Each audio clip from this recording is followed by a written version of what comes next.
Buonasera a tutti, buonasera e benvenuti a coloro che sono qui presenti e ci danno tanta gioia, mi danno tanta gioia di essere insieme e anche a coloro che siete collegati ehm, sulla piattaforma e quindi con ai quali possiamo condividere questa realtà e questa lezione. Ehm, Abbiamo già fatto alcune lezioni, abbiamo visto nello specifico Bibbia e etica, quindi dal punto di vista più o meno strutturale, cos'è l'etica in sé e anche l'etica biblica, eh, guardato dentro la Bibbia che cosa si intende e che cosa è. Ora, ci sono delle precisazioni e anche riprendere. Oggi vediamo più o meno etica e relazioni, quindi andiamo più verso un versante pratico dell'etica. Cercheremo quindi di capire il posto dell'etica. Però c'è una cosa, una precisazione da fare, che se vi aspettate che con questa lezione o queste lezioni andiamo a risolvere tutti i problemi di etica, rimarrete delusi per il semplice motivo che eh, sarebbe impossibile. Non si può affrontare tutta la casistica quando si fanno delle lezioni così. Quello sarebbe il lavoro di un gruppo di studio, un gruppo di persone che vanno a trattare le situazioni particolari. Prima distinzione che facciamo è tra microetica e macroetica. Ehm, non andiamo a vedere la specificità, come abbiamo detto, di un o dell'altro caso, ma faremo quello che chiamiamo questa distinzione tra microetica, che sono, quindi non facciamo microetica perché sono tutte le posizioni possibili, i campi possibili che riguardano l'etica. Non vedremo la specificità, come abbiamo detto, di ogni caso e o situazione, ma avremo un approccio più dall'alto per vedere che cos'è l'etica e quali sono le sue influenze nella nostra vita, nella nostra relazione. E molte volte nelle chiese o nei gruppi ci si attiene alla microetica. Quando parliamo di microetica è, non so, per chi c'ha i capelli, la lunghezza che devono avere, o la lunghezza delle gonne, o se le deve essere una manica corta a 3/4, a 2/4, non so. Insomma, sono quelle cose che io direi sono marginali, ma per alcune persone sono estremamente importanti e quindi addirittura ho visto posti in cui una camicia o una maglietta o qualche cosa di questo genere già faceva una distinzione di santità fra le persone. Quindi non parleremo di questo, anzi personalmente non mi interessa. Parleremo quindi invece di macroetica. Macroetica sono quei temi che toccano la società umana e verso i quali noi siamo chiamati a dare una opinione o delle soluzioni o delle risposte o comunque dobbiamo affrontare perché sono aspetti della società che toccano appunto o tutti noi o comunque buona parte della società e vedere anche come fare a prendere le nostre decisioni. Già ne abbiamo trattato quando si parlava del quadrato etico nelle altre lezioni. E vogliamo entrare ancora in alcuni principi generali. Prima di tutto, l'obiettivo dell'etica, quindi come vedete un po' riassumiamo, riprendiamo qualcosa che abbiamo detto la prima lezione, ma sotto un altro aspetto. Che cos'è l'etica? L'origine e le definizioni, anche il posto che ha nell'ambito della teologia e anche le tensioni che si possono avere dal punto di vista etico. In secondo luogo, capire diversi approcci in maniera generale, sia quello, l'approccio degli altri e sia anche il nostro approccio. Questo perché mettiamo un sacco di cose dentro la parola etica. Approfondiremo anche la specificità dell'etica cristiana. Questo qua sarà fatto in modo particolare la prossima lezione, che non era in programma, ma ho chiesto la possibilità di farlo, quindi ve l'annuncio immediatamente, perché altrimenti oggi veniva troppo compresso e troppe cose che non ci potevamo arrivare. e poi anche dare qualche strumento pratico per vivere meglio le nostre relazioni.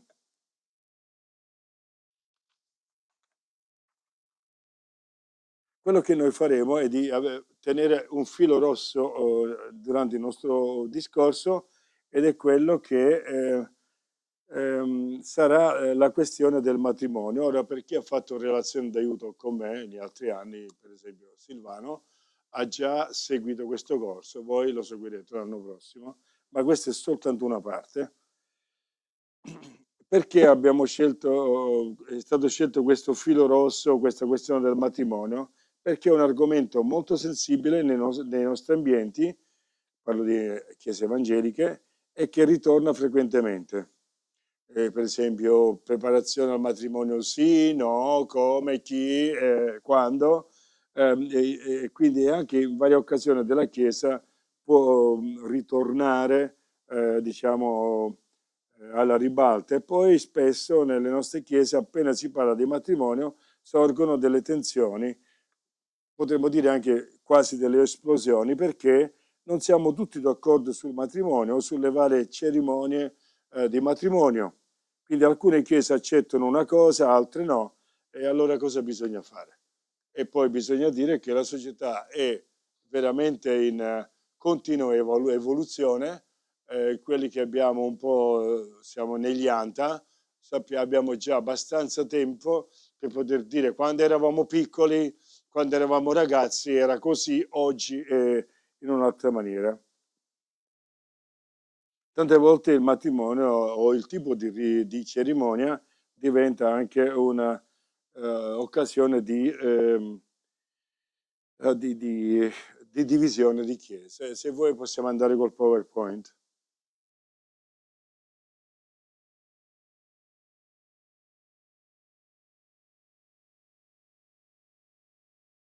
Che cos'è l'etica?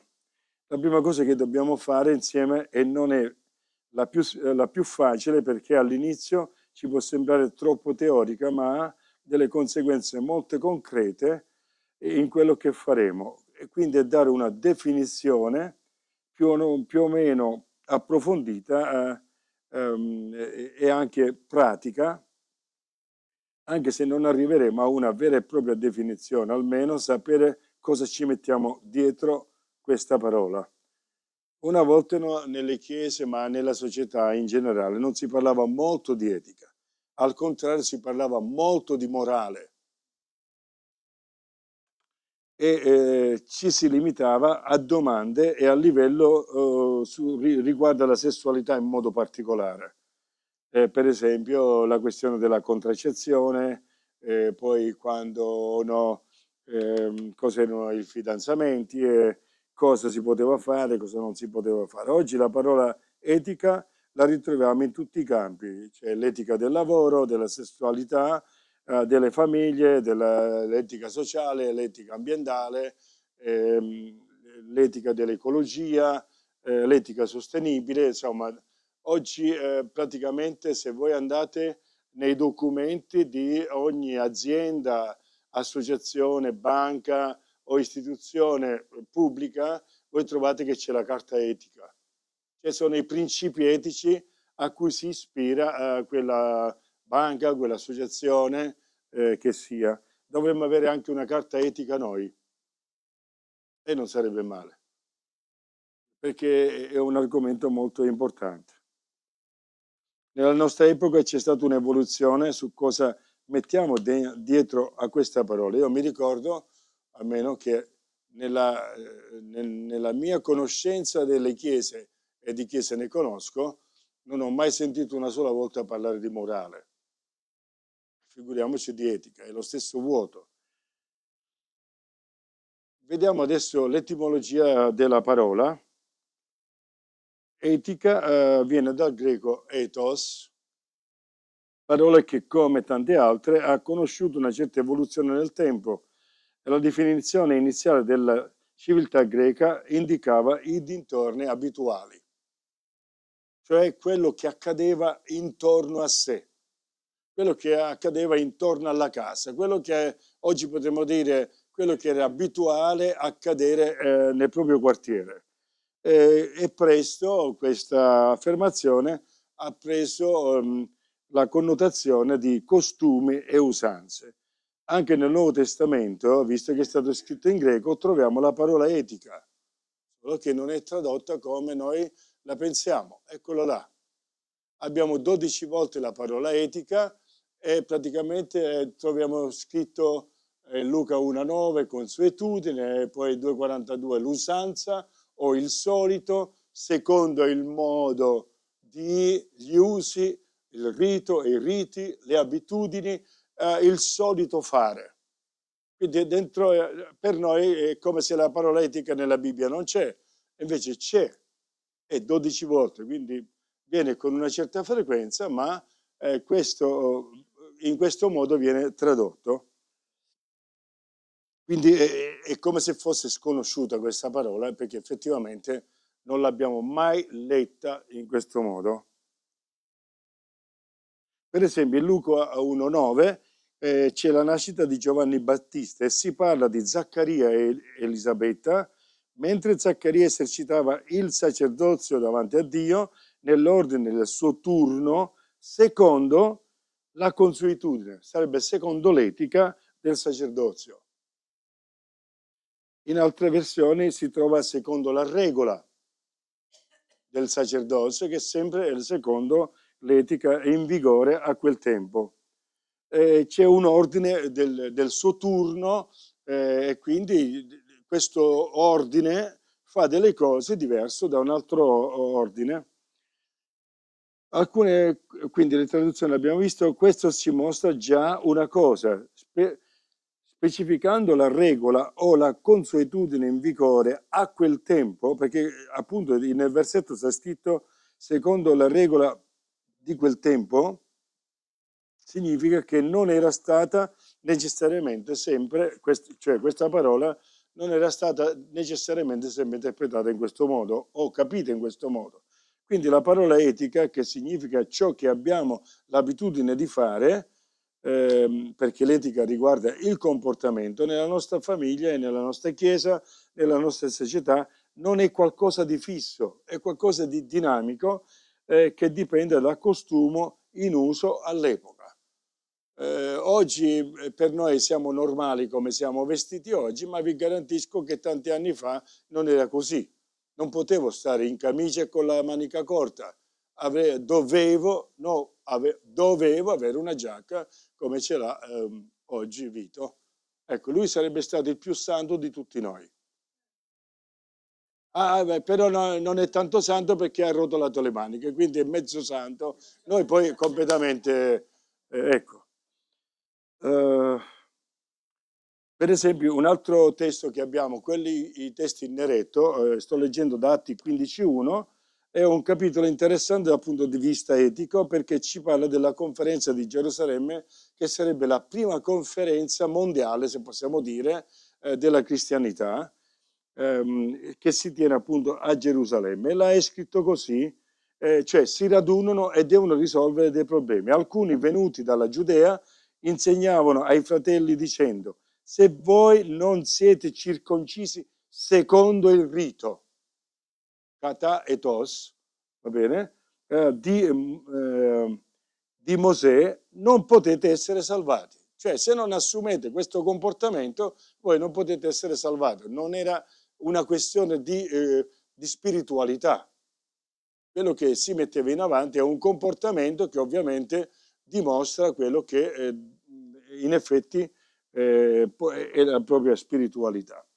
Secondo quello quindi che l'abitudine di fare per i giudei era quello. In questo caso erano le indicazioni di Mosè. Questo era il problema da risolvere in questa conferenza. I pagani, cioè i gentili, che come normalmente li chiamiamo, che avevano i loro riti, le loro regole, le loro abitudini, e i cristiani che si chiedevano cosa dobbiamo fare, seguire i nostri costumi come c'è uso di fare, cioè alla greca, oppure dobbiamo fare altre cose, abbiamo un altro modello, e vediamo che in Atti 15 trovano una strada che non è totalmente giudaica e non è nemmeno totalmente pagana.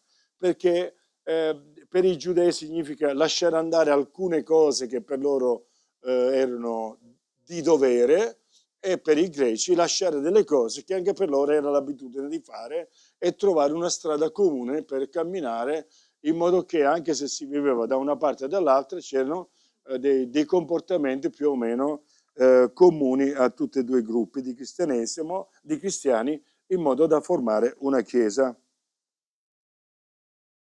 E per quel momento quella era la strada, un modo per fare vivere insieme cristiani di origine diversa. Questo è molto di attualità oggi. Nelle chiese puoi trovare cristiani che provengono da origini religiose diverse, no? Che hanno origine cattolica, pentecostale, protestante, di chiese dei fratelli, apostolici, insomma tutto quello che volete, anche atei ovviamente. Quindi si dovrà definire che cosa significa cristiano, perché ognuno di noi porta il proprio modello dentro di sé, e quando si incontra con un altro cristiano vuole modellare l'altro al proprio modello, perché se porta quel modello pensa che quello è il modello migliore. Non ci si rimette in questione. Come prima cosa è: vivo questo modello perché sono convinto che questo modello è il migliore modo di vivere il proprio cristianesimo. Quindi quando incontro un altro nella stessa chiesa che è diverso, e quindi c'è qualcosa da andare a rivedere, come si può vivere insieme, quale sarà la nostra etica, quali saranno i nostri costumi. Qualcosa che è più recente è il fatto che oggi ci sono le chiese etniche, e non solo chiese etniche nelle stesse città, quindi si trovano, si chiamano tutte chiese evangeliche, però quando entrate lì voi vedete delle abitudini, dei modi di fare che non sono quelli nostri. Pure noi siamo evangelici. Che cos'è? Cosa significa essere evangelico o cristiano evangelico? E quando siamo, come anche nella nostra chiesa, qualcuno di origine siciliana, qualcuno di origine del Friuli, qualcuno però di origine un po' più lontane, di Romania o dell'Africa o di altri stati. Cosa significa? Ognuno di noi porta le proprie eredità, sia culturali ma anche spirituali o anche religiose. Abbiamo tutti delle origini, delle usanze diverse. Come vivere insieme, come praticare la nostra fede insieme. Questa è etica e ci tocca nella nostra vita tutti i giorni. Non riguarda solo il Nuovo Testamento, ma ci riguarda nella nostra vita di ogni giorno. Per esempio, l'orario di cena e di colazione. Una cosa è essere qui, una cosa è essere in Sicilia. Da noi non si mangia alle, si mangia verso. È diverso, molto diverso, perché c'è come si dice regge in italiano? C'è eh? Una tolleranza, e comunque c'è un margine di orario. Se noi mangiamo verso le 13, significa dalle l'una meno un quarto alle 3, più o meno. Vabbè, forse è un po' esagerato, però giusto per capirci, ma se si mangia alla mezza, a Trieste è alla mezza, punto, è così, ecco. E insomma, però i siciliani imparano, ma anche quelli del nord possono imparare. Vabbè. In Atti 16:21 invece Paolo e Sila si trovano accusati davanti ai giudici di Filippi. Questi uomini, dicono gli accusatori, che sono giudei, turbano la nostra città e predicano riti, quindi costumi, che a noi romani non è lecito accettare né praticare. E perché si dichiarano romani? Perché dall'altra parte vogliono avere la forza dell'autorità dalla parte loro. Sono accusati perché i giudei dell'epoca pensano che i costumi e tutto ciò che Paolo e Sila predicano, espressione della loro fede, vada contro la propria pratica etica e religiosa. Quindi capiamo che il significato di etica nel Nuovo Testamento è lo stesso che ci dà il greco in sé, cioè ciò che abbiamo l'abitudine di fare, i nostri costumi. Questo già ci deve mettere in moto i nostri neuroni per dire che oggi viviamo un oggi che non è ieri. sono quelli che vivono all'antica. All'antica era all'antica. Poi bisogna vedere quanto tempo c'era tra l'antica e l'oggi. Ma l'antica non è oggi. L'antica andava bene nell'antica. E sono cose comprensibili, sono cose contestualizzate. Ma oggi non è più l'antica, è oggi. E oggi è diverso. E quindi capiamo che il significato di etica nel Nuovo Testamento è lo stesso che ci dà il greco, come ho detto, cioè ciò che abbiamo l'abitudine di fare. I nostri costumi, in maniera più familiare, sono le nostre abitudini di vita.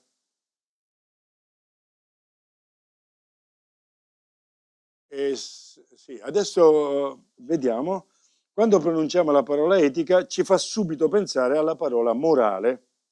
Dobbiamo vedere quindi qual è il rapporto che possiamo tenere fra etica e morale. Se togli il mio monitor si vede meglio la parola morale. La parola morale, da dove viene? Qual è il suo significato? Prima di tutto non viene dal greco, ma viene una parola latina, e che è dal latino mores, okay, che non significa che muore, vabbè, ma il primo significato di questa parola è volontà, lo spirito, il costume, la moralità e la decisione, cioè lo spirito con cui si fanno le cose.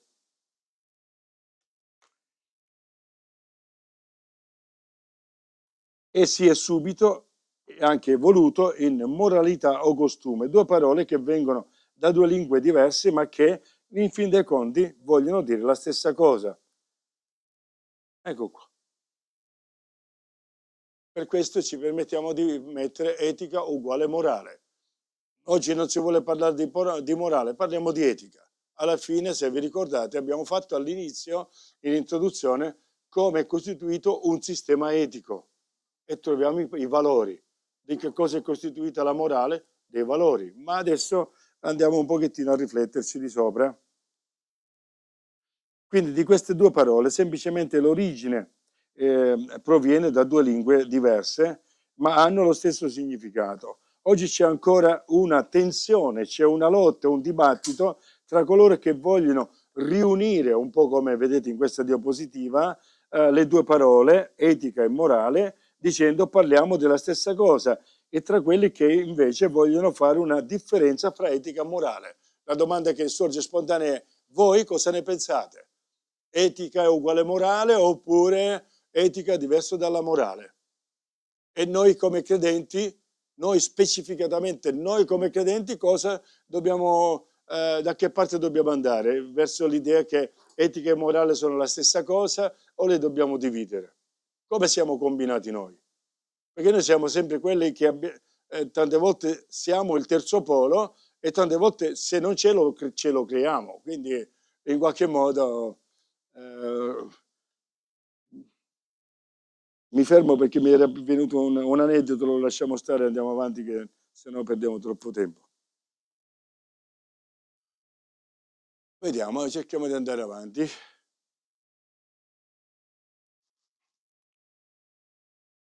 La mia etica personale, l'etica dipende dalla persona, dal suo background o origini e dalla storia personale. Quindi la mia etica personale dipende dalle mie origini e dalla mia storia personale, di tutto quello che mi ha costruito il mio percorso, ciò che ho vissuto fino ad oggi.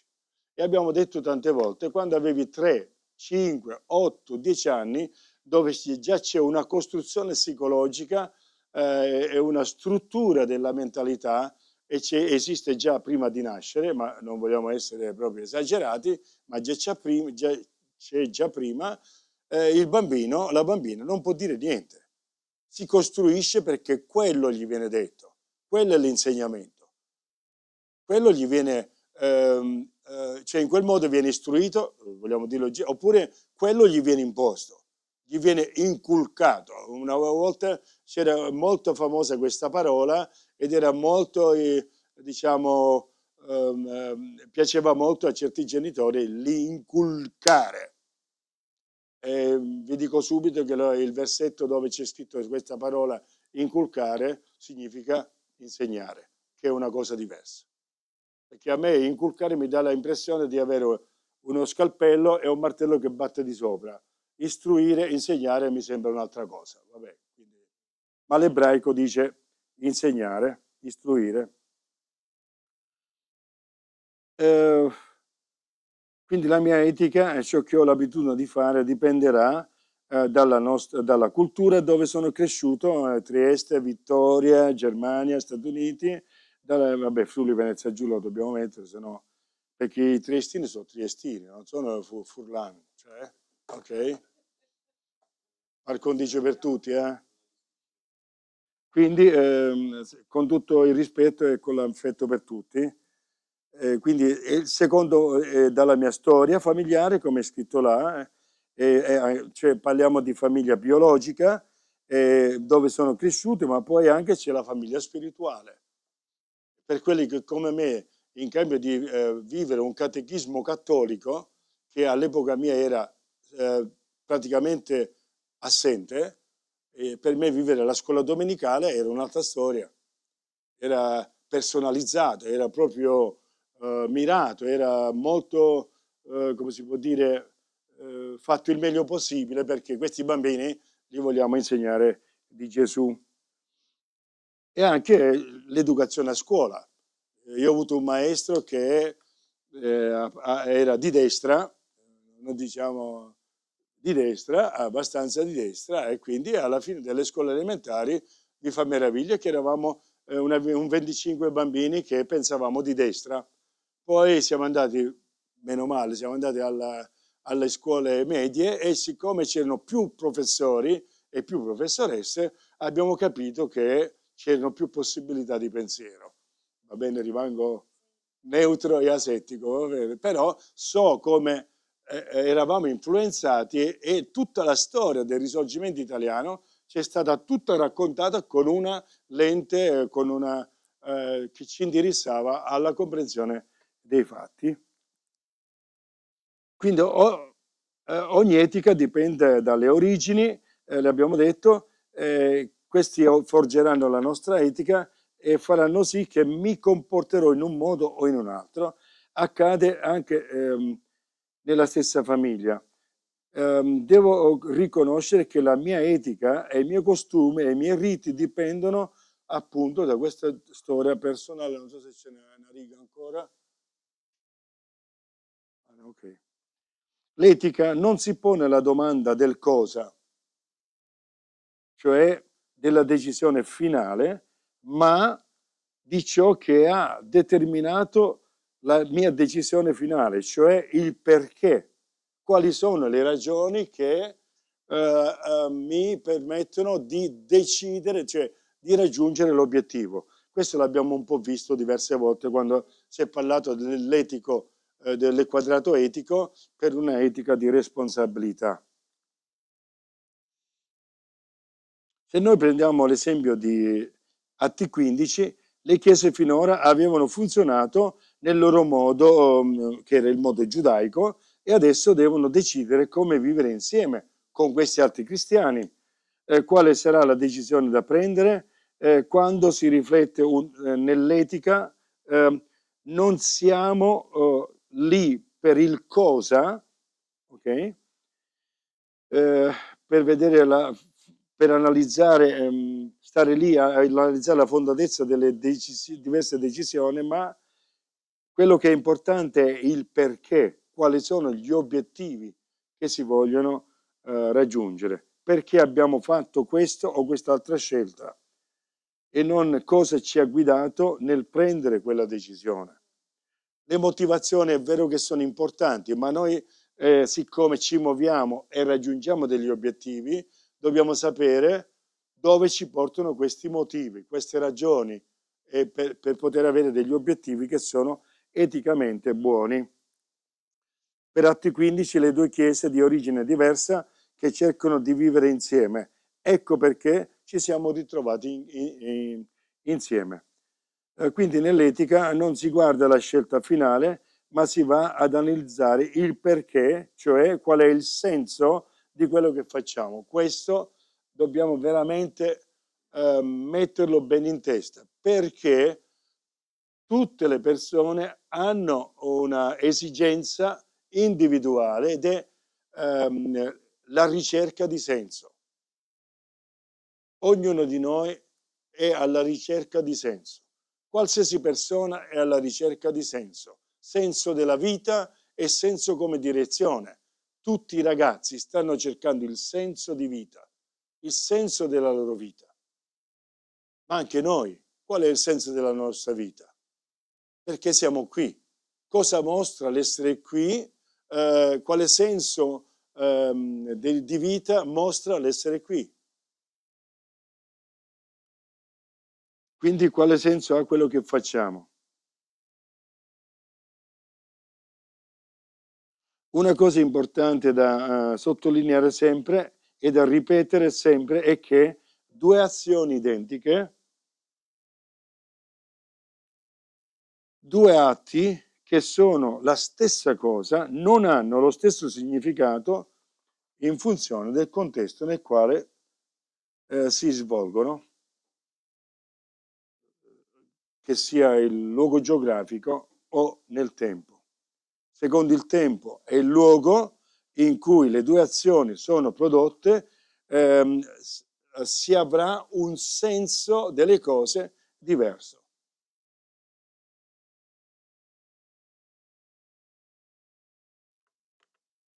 Riprendiamo un po' il filo rosso del matrimonio. Possiamo prenderlo come esempio.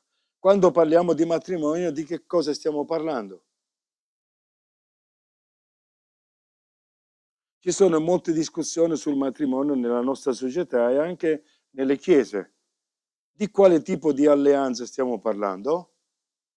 Quando leggiamo un testo delle scritture in cui Gesù parla alle persone attorno a lui, di cosa sta parlando?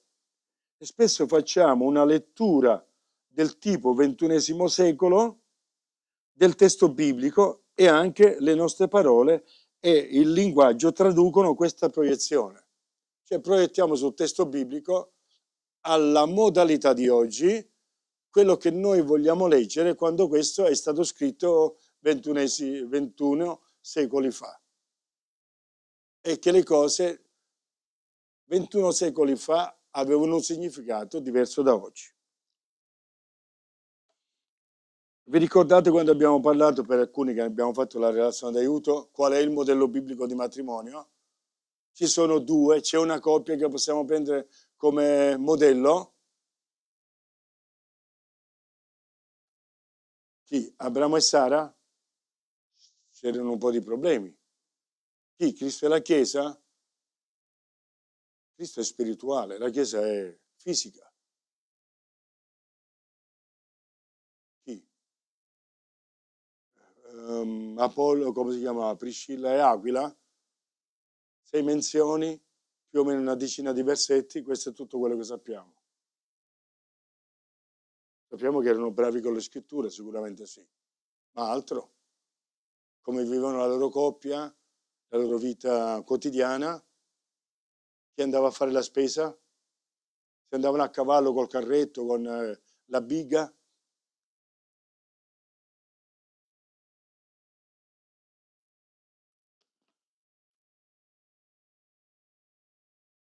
Ogni volta che Gesù parla di matrimonio, rimanda sempre al principio dei 3 verbi di Genesi. L'uomo, l'essere umano, lascerà, si unirà e i due saranno. Tutti verbi all'incompiuto per dirci che si inizia e si continuerà tutta la vita a coniugare questi versi. Tutta la vita. Perché a ogni età questi versi saranno, questi verbi saranno, come si dice, coniugati in modo diverso. Dimentichiamo spesso che all'epoca del Nuovo Testamento c'erano 4 tipi di alleanze possibili tra un uomo e una donna. Non c'era solo un tipo di matrimonio, perché nella nostra testa ce ne abbiamo solo uno. Ma 4 possibili in funzione spesso della classe sociale o del ceto sociale. Per esempio, una alleanza particolare era quella tra 2 schiavi che volevano sposarsi questo era, sposarsi ovviamente che mettiamo con le virgolette, questo era possibile solo se il padrone dei due dava loro il consenso. E se più tardi il padrone voleva vendere uno dei due coniugi, che erano schiavi, lo poteva fare, lo faceva e l'altro restava solo. Non so, la moglie resta schiava con me, mi vendo il marito, oppure il marito resta con me perché ho i campi da, non so, da zappare e la moglie non mi serve, la vendo e i due era finita. Questo qua era chiamato contubernium, così come l'ho pronunciato, va bene? Un'altra alleanza, il modello chiamiamolo 2, possibile, era una reminiscenza dell'Antico Testamento. Consisteva in un accordo tra i genitori dei due ragazzi, un matrimonio combinato tra loro, tra i figli, e vendevano la loro figlia in cambio di beni. Era il cosiddetto connubio. E questo quando sono stato in Africa esisteva e sono andato in Niger, quindi per la ragazza, il padre del ragazzo gli dava o una vacca o due capre, dipende del valore stimato di questa ragazza. Ok? Non è ok, ma è così. Ehm, Forse a noi sembra qualcosa di inconcepibile ai nostri giorni, ma non tanto, perché se anche in Italia, se andiamo in alcuni entroterra, ancora qualcosa di questo genere c'è. Ma almeno quando ero piccolo sicuramente ancora esisteva. Soprattutto nelle culture più contadine, no? Dove c'era il mio pezzetto di terra, che se si sposa con la picciotta, va bene, poi loro erediteranno tutto un bel pezzo di terra e così via di seguito, va bene? Ehm, il problema nasce quando una persona che è nata ehm, in una cultura di questo genere, ora tocca a lui sposarsi e rifiuta questo modo e vuole fare al modello occidentale, cioè scegliere chi sposare. Ora, per noi è quasi impensabile questo, ma vi dico che ci sono dei matrimoni transculturali in cui questa cosa avviene. Già immaginatevi, lei di origine statunitense, lui di origine, diciamo, nordafricana, in particolare araba, quindi un modello di cultura con un altro modello di cultura. Quale devono seguire? Cristiani nato di nuovo, ma dove il potere, il condizionamento genitoriale da una parte era molto forte e dove dall'altra parte c'era la piena libertà, sei maggiorenne, sei persino anche credente in Gesù Cristo, sei nata di nuovo, Dio ti benedica, vai. Dall'altra parte c'erano tutti e mille condizionamenti. Come si fa? Come glielo dico a papà che non voglio sposare chi vuole lei, lui? E come glielo dico alla mamma che ha combinato già mezzo matrimonio e io non voglio sposare questa ragazza senza giudicare nulla, ma non è la ragazza che voglio. Insomma.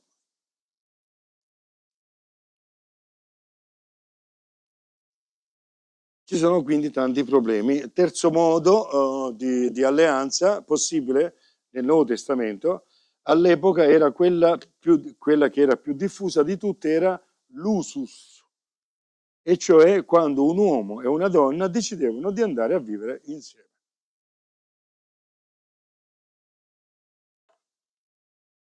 Questa che è quella che noi chiamiamo oggi convivenza.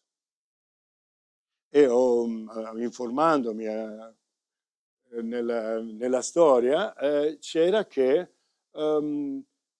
soprattutto in epoca romana, quindi siamo all'epoca del Nuovo Testamento, due decidevano di stare insieme e diventavano marito e moglie proprio in modo ufficiale se stavano insieme un anno. C'era qualche furbetto o dei furbetti che magari un anno meno una settimana si separavano e quindi la cosa non era diciamo, registrate, ecco, se possiamo dire una cosa di questo genere, o comunque non si consideravano, diciamo, sposati, come li intendiamo noi. Ma invece, se duravano un anno, erano già tutti gli effetti sposati regolarmente. All'epoca del Nuovo Testamento era il tipo di alleanza, come ho detto, più frequente tra un uomo e una donna. Era un accordo consensuale tra le due persone che decidevano di vivere insieme. I due erano considerati sposati. Tipo di alleanza più frequente, sì, ve l'abbiamo detto. Quindi se vi immaginate qualcuno che si è sposato all'epoca di Gesù, era più o meno era sposato così. L'ultima alleanza, e che era la più rara, perché era riservata a una minoranza, cioè solo ai patrizi romani, era la conferazio, ed era quella che ha dato oggi la nostra idea di matrimonio, con una festa, la sposa adornata, le promesse, la torta, il contratto, cosa gli porti, la dote, tutte queste cose qua, ehm, ma era riservato solo ai romani. Gli altri non potevano farlo, solo una piccola, quindi solo una piccola minoranza. Paolo poteva avere fatto questa forma di alleanza perché era una persona altolocata, intellettuale e insomma di grande prestigio, e questo se lo poteva, ed era cittadino romano. Ma ad esempio tutti gli schiavi che facevano parte della chiesa di Corinzi, e anche delle altre chiese, non potevano avere questa forma di alleanza, ed è interessante vedere che quando Gesù parla del matrimonio non ha parlato mai di queste forme, ma rimanda sempre al principio, una donna e un uomo che decidono di vivere insieme. L'uomo lascerà suo padre e sua madre, si unirà e i due saranno. E Paolo lo riprende. Questo testo di Genesi viene ripreso da Gesù e viene ripreso da Paolo. Sono gli unici che parlano, diciamo, di questa realtà, diciamo, istituzionale. Ovviamente, a secondo della cultura nella quale viviamo, avremo delle forme di alleanza riconosciute nella nostra società dove viviamo. Solo per dire che dietro alla parola matrimonio, come noi la intendiamo, all'epoca del Nuovo Testamento non era una via unica, e questo è durato molto tempo, praticamente fino all'epoca della Riforma. Durante tutto questo tempo è stato sempre detto che il matrimonio era qualcosa di consensuale fra due esseri umani, due individui di sesso diverso, e che per conseguenza non riguardava lo Stato. Poco alla volta, solo a causa delle eredità, alcuni stati si sono un po' intrufolati nel matrimonio, cioè hanno dovuto fare delle regole per regolamentare la questione del patrimonio, no? Delle eredità, della dote, no? Messe insieme, altrimenti il matrimonio non riguardava nessuno, né la Chiesa e né lo Stato. C'è un'abitudine, un costume, quando un uomo o una donna volevano fare un'alleanza in funzione delle loro credenze, invitavano o un sacerdote pagano, o se erano dei credenti, stiamo parlando del III-IV secolo, invitavano un sacerdote solo per fare una preghiera di benedizione per il loro cammino. Dal punto di vista storico vediamo che fino alla Riforma era così. Per esempio, se parliamo di Lutero, quando faceva una cerimonia di matrimonio, la faceva durante un culto normale. C'era un culto normale che a un certo punto lui faceva una preghiera per questi due novelli sposi, e si finiva tutto. Insomma, un po' di risparmio di soldi ed era tutto fatto. Pochi invitati, non c'era nessun invitato, poco clamore, cioè, c'era la festa in chiesa, nel senso che chissà se gli facevano... No, ma non si parla di agape, chissà se facevano forse un applausino, che ne so. Poi magari... boh, comunque, più di tanto chiedeva agli sposi di alzarsi e pregava per loro, ed era concluso. Ma dopo la Riforma i protestanti hanno cominciato a lasciare la Chiesa cattolica, e per impedire questo, nel Concilio di Trento 1545-1563, la Chiesa cattolica ha istituito il sacramento del matrimonio. Quindi o hai il sacramento o non sei sposato. Quindi cominci a fare uno spartiacque che se non hai il sacramento sei un pagano, sei un animale, sei uno che non sei comunque quello che dovresti essere. Quindi erano riconosciuti da quel momento in poi solo quelli sposati in chiesa davanti al prete. Questo ha dato tanti problemi a chi non condivideva la fede cattolica, creando tra l'altro tutte le guerre di religioni. Per esempio, i cristiani protestanti francesi dovevano trovare un modo per far riconoscere il loro matrimonio. All'inizio andavano a fare un'alleanza di matrimonio davanti a un notaio e l'editto di Nantes, sotto Enrico IV di Francia, 1598, ha favorito questo riconoscimento. È stato importante. Forse nemmeno noi protestanti lo sappiamo, lo ricordiamo, ma fu importante perché fu concesso ai non cattolici il diritto di essere sposati davanti appunto a un notaio. Poi quando c'è stata la revoca dell'editto di Nantes, voi potevate immaginare che la Chiesa Cattolica col potere che aveva lasciava le cose così, non lo fa manco oggi. Quindi 1685, sotto Luigi XIV, sotto il mio regno, sul mio regno non tramonta mai il sole, abbastanza narcisista per tutto quello che era, le cose sono diventate molto difficili per i protestanti. Il loro matrimonio non era prima di tutto riconosciuto dalla Chiesa Cattolica e nemmeno dallo Stato, visto che c'era un legame molto forte con la Chiesa Cattolica. E quindi la lotta è diventata dura. Nelle famiglie protestanti, guardate cosa facevano. Nelle famiglie protestanti venivano mandati a vivere dei soldati che erano a carico della famiglia. Cioè, dei soldati andavano a mangiare gratis nelle famiglie dei protestanti, allo scopo di mandare in rovina queste famiglie. Inoltre, se queste coppie avevano dei bambini, glieli toglievano ai genitori ehm, perché non era un'alleanza riconosciuta. Qui comincia la questione di essere riconosciuti a livello ufficiale e ce la portiamo dentro il nostro inconscio collettivo. E li mandavano, e i bambini presi li mandavano nei conventi o altrove e se c'era una reazione nella famiglia, cosa facevano? Mettevano gli uomini in prigione, li mandavano nelle galere, come mi avete sentito dire qualche altra volta. Questa è la storia dei francesi protestanti cosiddetti camisards. Questa situazione è durata per un certo tempo. Ora bisogna dire che degli intellettuali come Voltaire e Rousseau hanno iniziato a denunciare questa disuguaglianza e a causa della rivoluzione francese e da allora finora il matrimonio in Francia non dipende più dalla Chiesa Cattolica e da nessun'altra Chiesa. L'unico matrimonio riconosciuto dallo Stato è quello davanti a un ufficiale dello Stato. Quindi in Francia non è come qua, che per esempio io sono pastore, ministro, faccio un matrimonio con rito evangelico ed è riconosciuto agli atti civili. Quindi io produco degli atti che hanno valenza civile. In Francia posso essere pastore tutto quello che voglio, ma non potrò mai fare un rito che ha valore civile.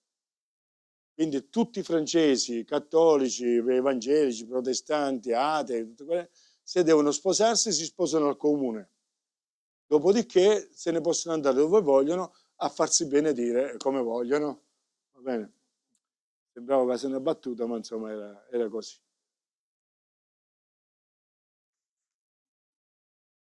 Quindi un pastore in Francia non ha diritto a fare una cerimonia religiosa proprio con valore civile. Vedete come l'alleanza tra un uomo e una donna nel tempo è cambiata ed è in maniera diversa vissuta in Europa. Da noi è diverso, per noi evangelici e protestanti è stata una conquista avere gli stessi poteri civili di un prete. solo che il prete, la curia lo nomina e ha i poteri civili.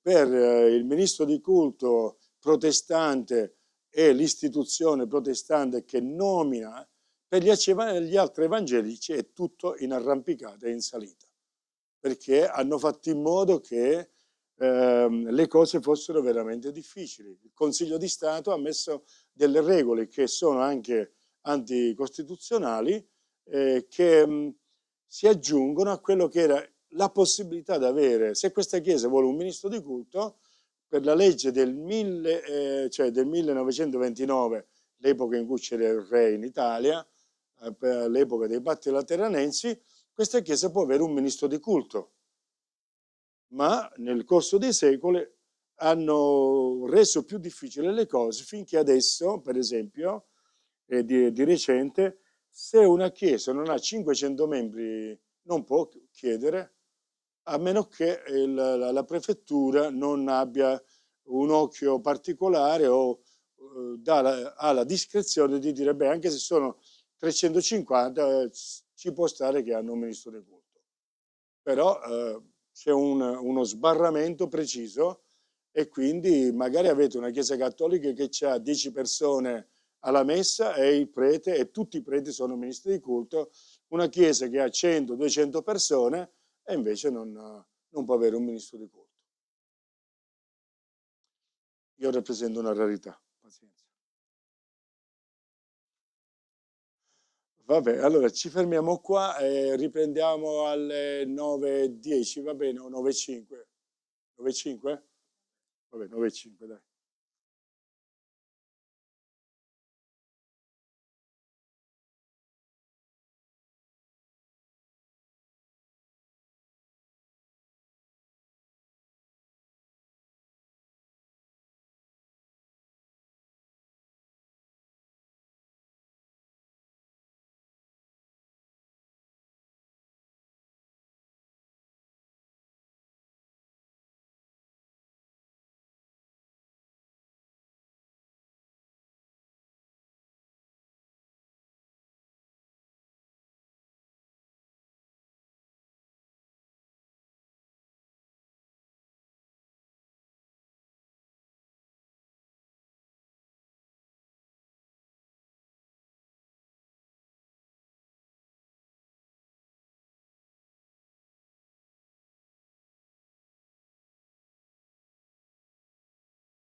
Quindi abbiamo poco fa concluso dicendo che l'alleanza tra un uomo e una donna nel tempo è cambiata e in maniera diversa in tutta Europa.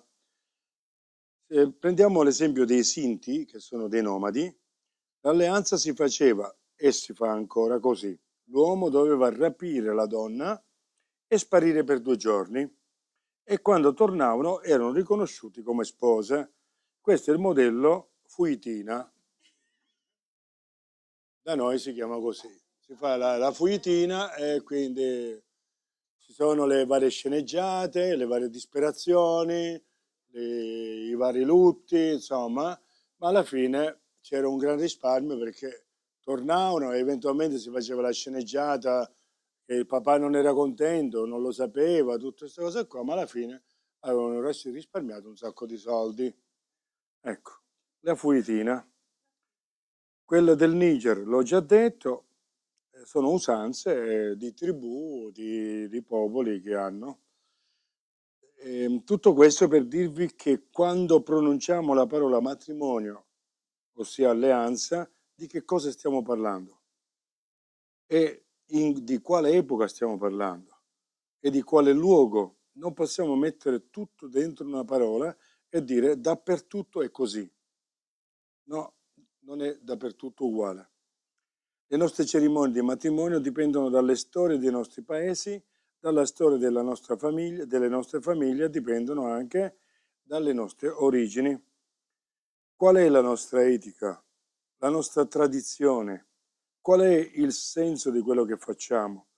Questo dobbiamo tenerlo a mente molto bene. Non importa la forma, la cerimonia, ma è importante seguire i principi di Dio nella nostra vita.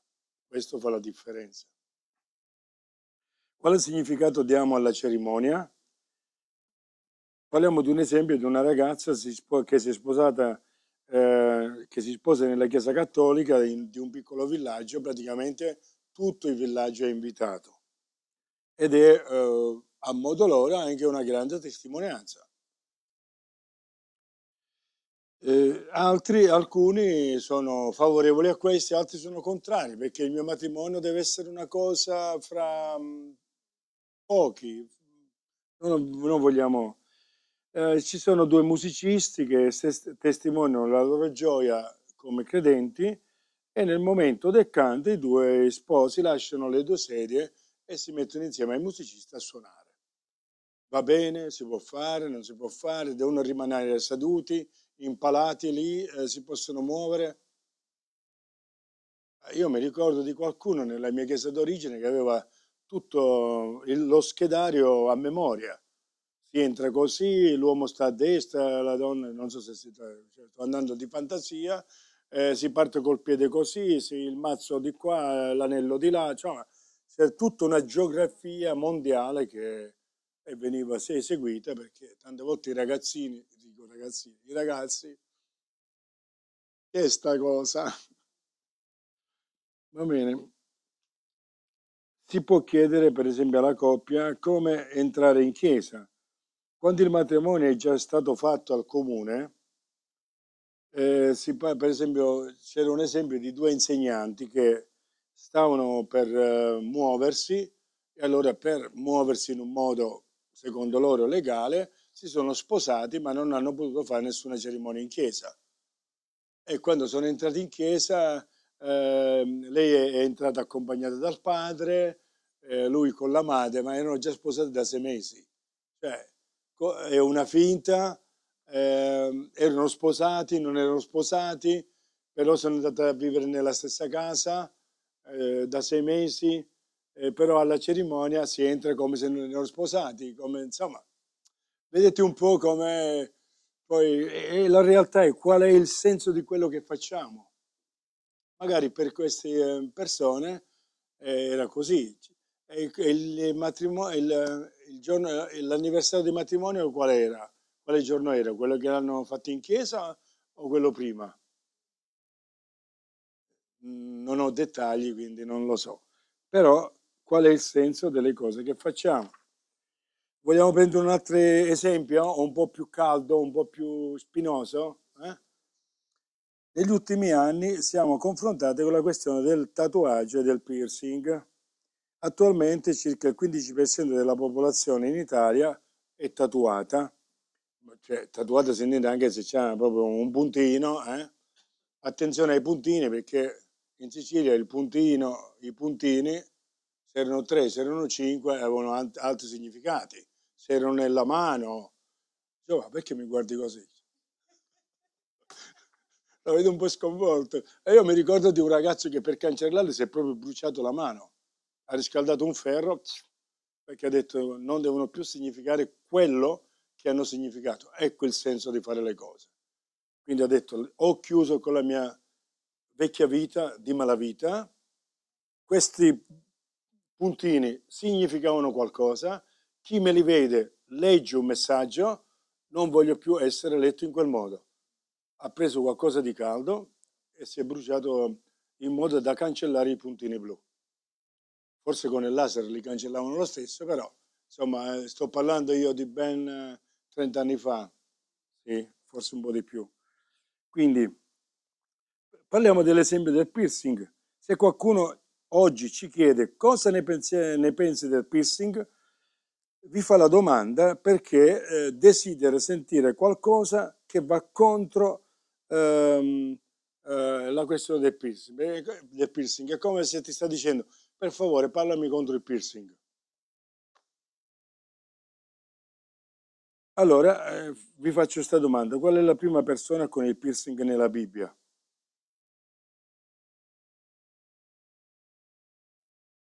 Allora, ci sono quelli più spirituali o più spiritosi, dipende dalla categoria, che dicono è Gesù. Ma lasciamo stare, no? Non stiamo parlando di quello.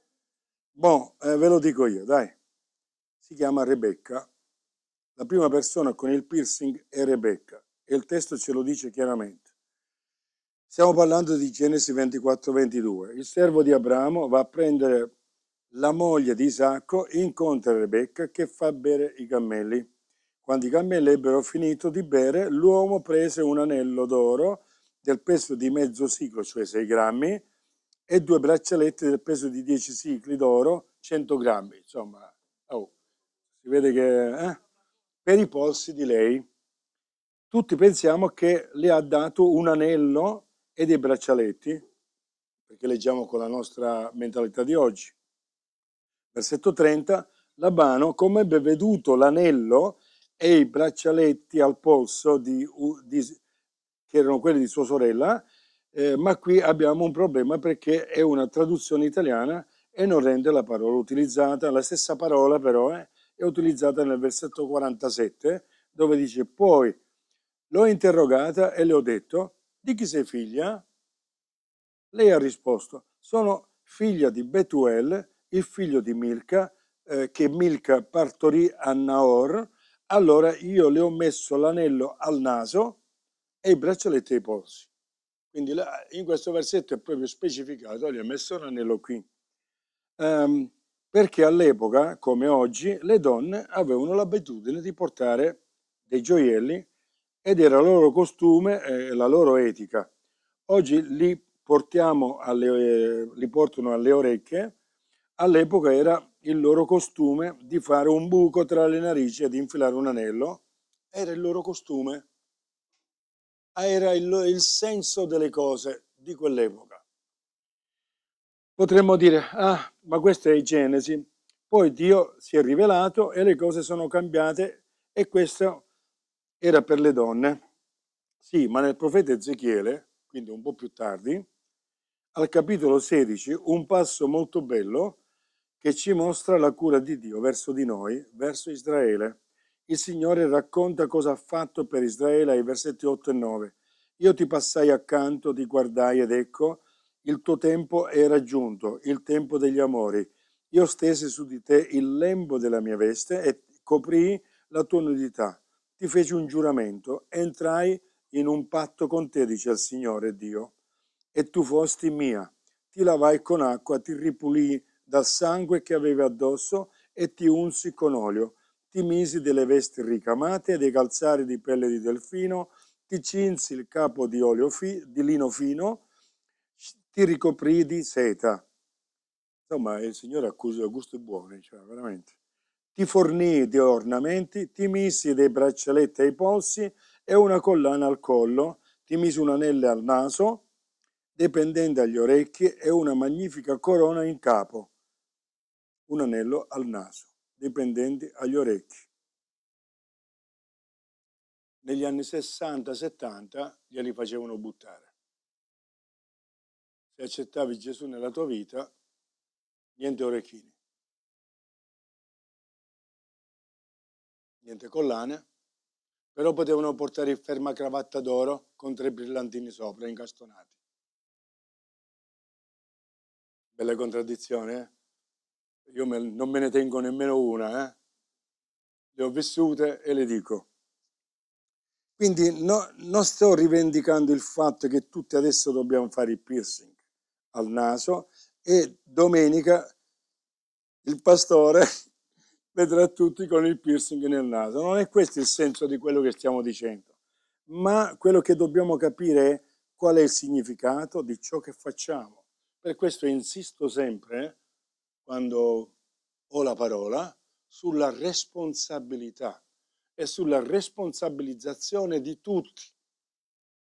Finché i figli dipendono da noi, siamo noi responsabili, ma quando comincia l'età in cui loro cominciano a prendere le prime scelte, siamo chiamati non a colpevolizzare, ma a responsabilizzare, a dire chiaramente questo ti porta a questo, questa via ti porta da queste parti.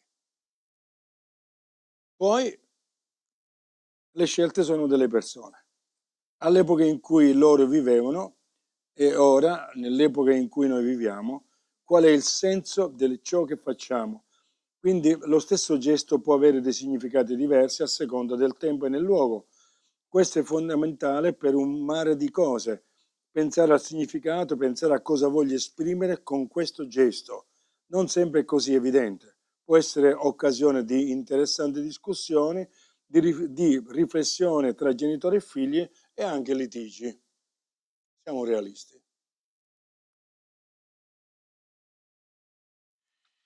Parlavamo poco fa con Riccardo e Silvano che c'è nel contesto di Levitico 19-28 che di non farsi incisioni e qui non è un divieto al piercing, perché queste incisioni erano fatte in occasione, si usavano, aspettate, era la pratica dell'epoca di incisione per attirare il beneficio della divinità quando si moriva qualcuno.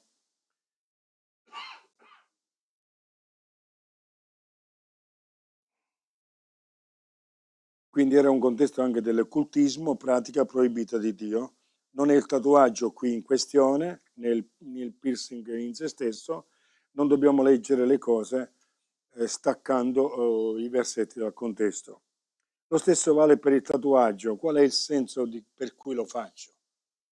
È importante fare ragionare. Che cosa voglio manifestare con questo atto? Cosa voglio esprimere? Se scrivo come tatuaggio amo Margherita e poi dopo 6 mesi non la amo più, che faccio? Prendi il ferro da stiro? Quindi un'altra Margherita, sì, può essere, sì. E se non trova Margherita che fa? Ti amo, non ti amo, cioè, va bene. Comunque ci siamo capiti, va bene. Parlare di etica non è sempre così ovvio, la nostra etica dipende dal nostro contesto culturale. Adesso si va in spiaggia serenamente, ma quando io ero bambino non si andava in spiaggia né serenamente né con tribolazione, non si andava appunto. E così il Signore ha fatto il mare per tutti gli altri tranne che per noi.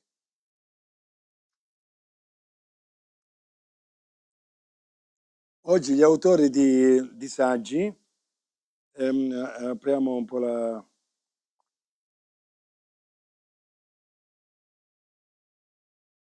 Sì. Gli autori di saggi e ricerche cercano di fare questa separazione, questa differenza tra etica e morale. Questo è un problema.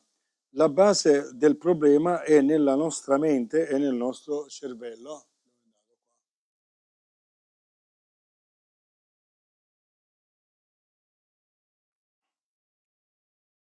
La morale è vista nella nostra società come qualcosa che è esterna a noi, qualcosa che ci viene imposto. Sono dei precetti, delle proibizioni, delle leggi che ci vengono imposte.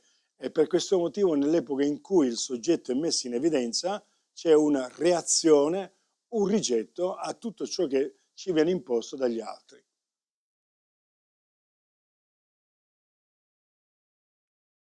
Se chiediamo alle persone cosa intendi per morale, ti diranno regole, leggi, qualcosa di rigido che bisogna seguire, sia che sei d'accordo oppure no. Leggi che ci vengono imposte, come ha detto, contro la nostra volontà, vissuti come qualcosa di esterno da noi.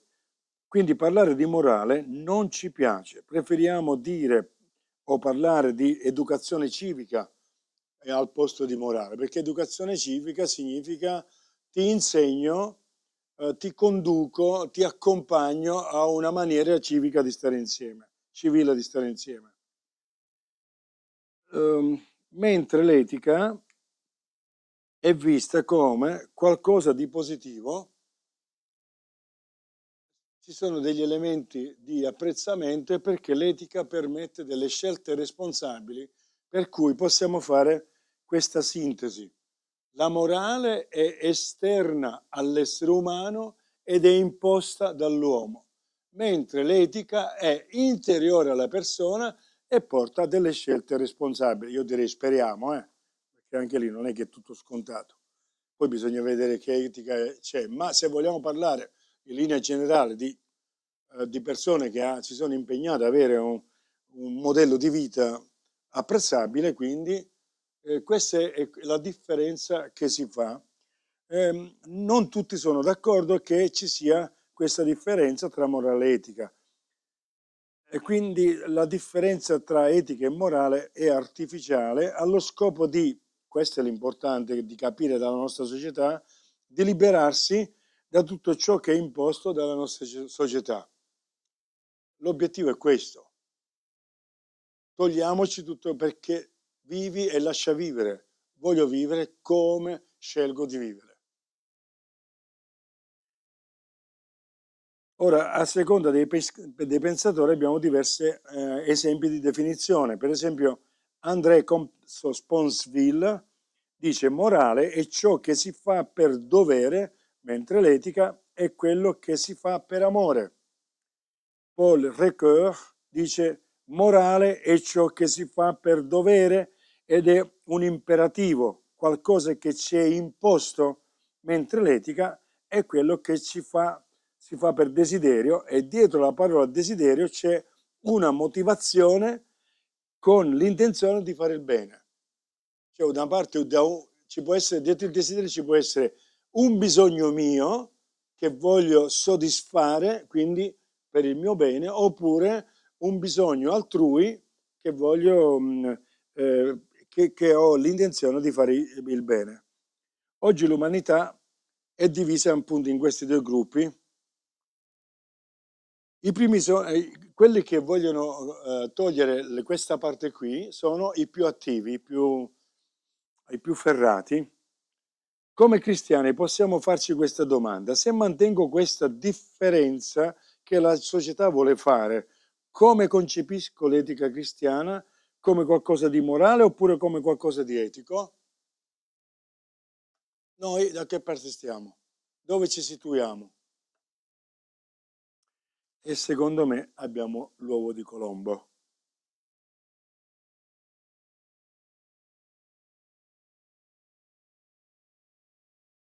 L'etica cristiana ha due dimensioni. Una è la parola che è esterna a noi, è esterna a noi, va bene? Quindi il Vangelo non ha mai esonerato qualcuno dall'obbligo di essere istruito dalla legge morale. E poi c'è sempre dietro ai precetti morali che si esprimono nella Bibbia ciò che potremmo chiamare un radicamento situazionale, cioè ogni volta che c'è un principio, una regola, come anche abbiamo spiegato in relazione d'aiuto, c'è un radicamento situazionale. E poi la scrittura non è un codice della strada, ma la scrittura ci rivela che in noi c'è l'opera dello Spirito Santo nella vita del credente, cioè è un'azione interiore. Per cui la definizione di poco fa, questa qui, la realtà esterna alla persona e la realtà interna alla persona, noi ce l'abbiamo pienamente attraverso la scrittura.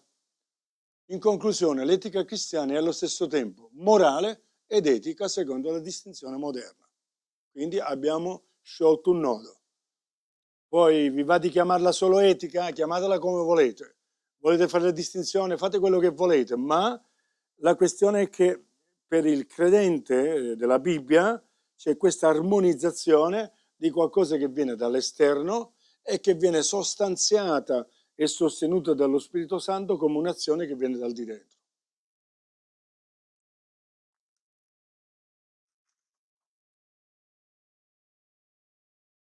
Quindi riprendo un po', è vero che la sua parola che è esterna, ma ci ha dato anche il suo spirito che abita la nostra vita e che è interno mi dà delle convinzioni, delle certezze, mi avverte da certe azioni e che mi aiuterà nella condotta della mia vita, nelle scelte che devo fare.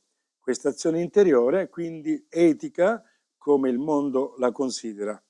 Nella mia vita, nelle mie decisioni, nelle decisioni che prendo, queste decisioni sono tutte riunite.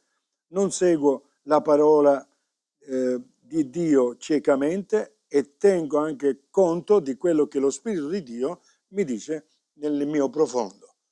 E la realtà è una, che se è vero che questa parola è stata ispirata dallo Spirito Santo e se è vero che noi siamo il Tempio dello Spirito Santo, noi abbiamo qualcosa che veramente ci mette in comunione, ci mette in connessione.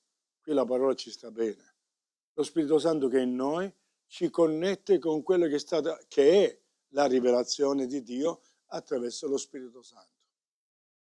Quindi è bello, lo possiamo dire che è bello? Siete contenti che è bello? A me piace. A voi? No? Va bene. A me piace questo, che nella fede cristiana abbiamo, fede significa anche credo. Abbiamo detto che il credo ci porta all'azione ispirata dal di dentro di noi. Quindi sono obbligato ad arrivare a questa conclusione, anche se mantengo la differenziazione che la società vuole fare, l'etica cristiana è allo stesso tempo morale ed etica. Vediamo adesso delle definizioni, diverse definizioni. Abbiamo la definizione della enciclopedia Treccani. Nel linguaggio filosofico, che cos'è l'etica? Nel linguaggio filosofico ogni dottrina o riflessione speculativa intorno al comportamento pratico dell'uomo, soprattutto in quanto intenda indicare quale sia il vero bene, quali i mezzi atti a conseguirlo, quali siano i doveri morali verso se stessi e gli altri e quali criteri per giudicare sulla moralità delle azioni umane. Questo è etico. Quindi l'etica, secondo questa definizione, mi indica quale sia il vero bene, quali sono i mezzi per attuarlo e conseguirlo, quali sono i doveri morali verso me stesso e gli altri e quali sono i criteri per giudicare sulla moralità delle azioni umane, cioè alla fine è quello che chiamiamo il discernimento. Abbiamo invece la definizione di Garzanti, del dizionario Garzanti, che dice l'etica è l'insieme di norme morali e di comportamento che un individuo o un gruppo di individui segue nelle proprie azioni.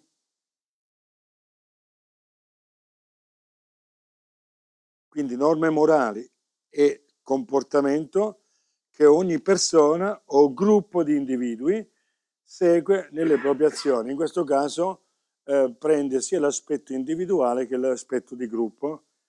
Henri Blocher, decano della facoltà evangelica di Vaux-sur-Seine, Parigi, lapidario come sempre, dice che l'etica è questa. L'etica è la scienza dei costumi, punto. Lui è lapidario, è così. Se voi leggete gli scritti di Henri Blocher, è secco, però poi dopo questa definizione vi scrive pure un libro. Ma la sintesi è fatta in modo tale che tu la tieni in mente e ce l'hai e te la porti con te. Però devi leggere pure il libro, se no ti fermi. Invece abbiamo Robert Somerville, che anche lui è un professore di etica.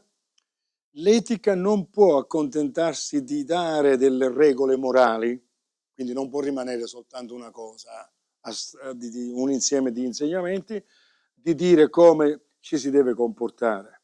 Essa deve soprattutto aiutare a discernere il senso delle condotte umane e mostrare perché tale comportamento è raccomandabile mentre un altro non lo è. Quindi bisogna dare un valore alle scelte finali.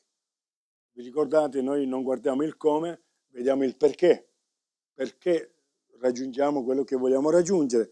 E anche questo ovviamente vuole dire che dobbiamo discostarci da, come si potrebbe dire, da un elenco di regole sterili, ma dobbiamo veramente fare delle azioni, ma delle azioni che abbiano un senso responsabile per quello che viene fatto. Quindi bisogna dare un valore alle scelte finali. Invece abbiamo quella di Helmut Burkhardt, chiedo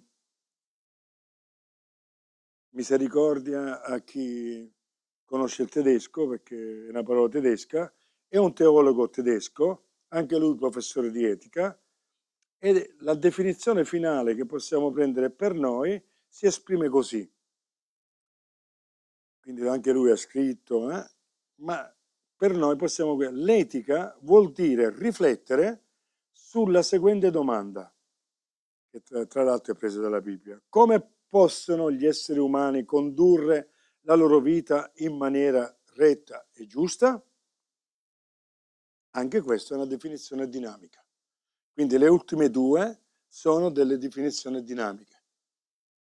Il fatto di considerare sempre di continuo le mie azioni secondo Somerville e vedere se sono delle azioni responsabili ma anche utili, diciamo a parole semplici, quindi sono sempre in continuo rimettermi in questione e vedere cosa è adatto. Quello che constata Burkhardt è che ogni essere umano cerca di condurre la propria vita nel modo che gli sembra giusto. Cioè ognuno di noi abbiamo un concetto di giustizia, abbiamo una coscienza, abbiamo anche detto che questa coscienza può essere assopita oppure influenzabile, però c'è un senso di giustizia. Già parlando di sé, voi parlate con un mafioso, ha il suo senso di giustizia. Magari la giustizia che vuole lui non è la nostra, ha un senso di fare le cose diverso dal nostro, ma le cose che fa, come le fa lui, secondo lui hanno un senso. E lui è responsabile e le fa perché le cose che fa hanno un senso. Quindi la cosa interessante è che Burkhardt, riprendo qua, ci fa capire che ogni essere umano cerca di condurre la propria vita nel modo che gli sembra giusto. Che lo diciamo apertamente oppure no, tutti abbiamo il desiderio di condurre la nostra vita in maniera retta, cioè secondo le norme riconosciute dalla società nella quale viviamo. Quindi ci si pone questa domanda: ma come può fare l'essere umano per avere questa vita retta?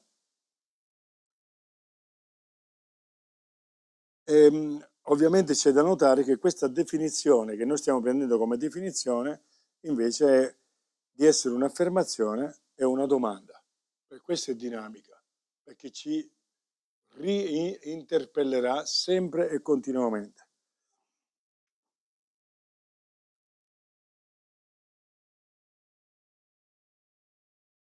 Per esempio Wikipedia, se vi interessa, anche lì un po' lapidari, etica è cosa fare per fare il bene? Anche questa è una domanda. Cioè è un'interpellazione continua della persona per sapere cosa è bene. 20 anni fa erano diverse. Stessa domanda, risposte diverse. Vediamo, ok, io non le ho fatte apparire, ma le abbiamo fatte tutte. Ok, fatevi la foto se...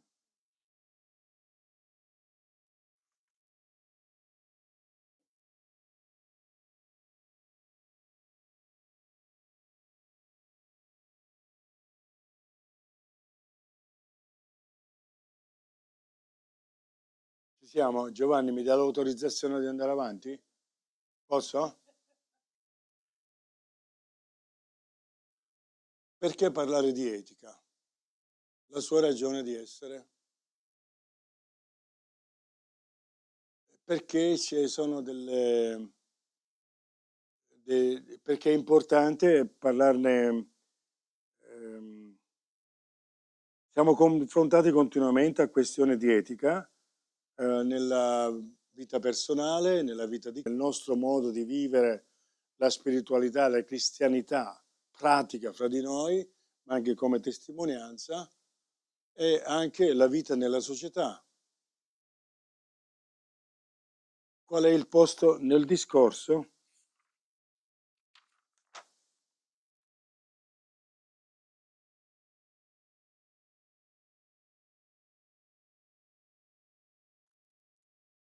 Se prendo due esempi nella vita della Chiesa, ehm, c'erano delle persone in una chiesa che sorgeva in un posto dove c'era una, come si può dire, una realtà sanitaria, insomma, tipo un ospedale, e siccome fanno lì i turni, se sono come in Italia, pomeriggio, mattina, notte, notte, libero, libero, pomeriggio, mattina, tutto l'anno, quindi domenica, sabato non c'è nessuna differenza.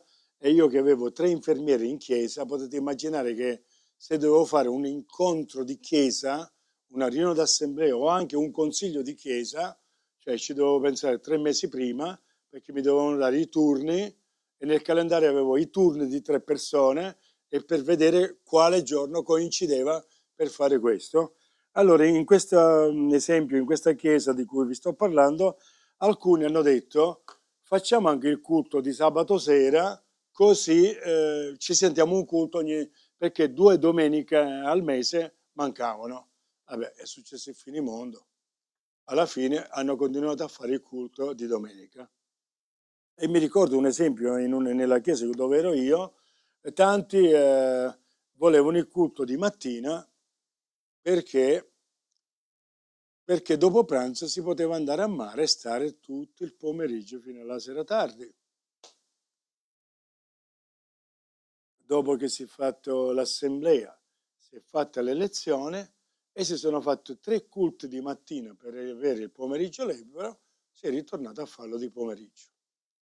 Perché? Perché da quando quella chiesa era nata avevano fatto il culto di pomeriggio, sto cambiamento non era, sto sintetizzando ovviamente, non era riuscito ad attecchire pur avendo tutti quanti d'accordo che era meglio fare il culto di mattina, però domenica mattina ci bisognava alzare un po' più presto, si bisognava fare le lasagne, e come fai le lasagne se tu devi andare alle 10:30 in chiesa? Magari si mangia alle 3, va bene, ma le lasagne quando le fai? E quindi sarà per le lasagne, sarà per qualche altra cosa, insomma il culto si è rifatto di nuovo di pomeriggio. Un altro esempio è la Santa Cena, si fa tutte le domeniche, ogni 15 giorni, una volta al mese, quando si decide di fare, ogni 2 anni. Guardate che se dico queste date è perché ho casi precisi e ognuno ha una ragione per farla in quel modo. Il pane lo portiamo già spezzato, lo spezziamo mentre facciamo la preghiera, oppure lo lasciamo intero e ognuno si tira un pezzettino, perché così è più, capite, strappare un pezzettino del corpo di Cristo. Per me è un po' più sadico comunque. E con un calice o due, succo di frutta, oppure bicchieriotti, oppure pane intinto, così c'hai il pane e il sangue direttamente in un solo elemento. E dove non c'è il vino, cosa fanno? Io l'ho chiesto quando sono stato sempre nella famosa visita nel Niger, gli ho detto, perché noi abbiamo fatto la Santa Cena e lui è andato a comprare una bottiglietta di vino così, che non so quanto gli è costata, a Zinder, quell'epoca correva il 1980, c'era solo un supermercato di robe francesi, perché là è un po' sotto la giurisdizione francese, e abbiamo fatto la Santa Cena con pane da non masticare fino in fondo perché c'era quel granello di sabbia e vino. E però mi è venuta spontanea la domanda, ho detto faccio Leonardo, ma la Santa Cena come la fanno qui? Che non ci avete uva, non viene prodotta. Mi ha detto la facciamo con il liquido che è dentro la noce di cocco, perché per prendere quel liquido il corpo viene spaccato, viene spezzato.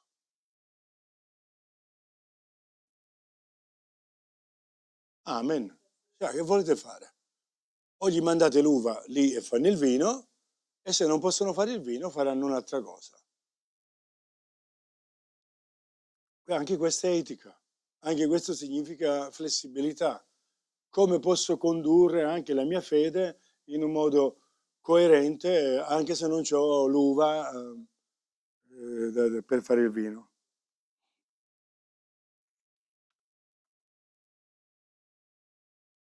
Qual è l'etica nel discorso? Abbiamo 3 porte da aprire. Abbiamo il Logos. Ora, quello che entra in gioco nel discorso è qualcosa che non è stato scoperto nel XXI secolo e nemmeno la Riforma l'ha scoperto e nemmeno il Nuovo Testamento, né la Chiesa Apostolica o qualche denominazione di Chiesa. È qualcosa che è stato messo in luce per la prima volta da Aristotele nel IV secolo a.C. Questo per dire che non c'è niente di nuovo, è molto antico,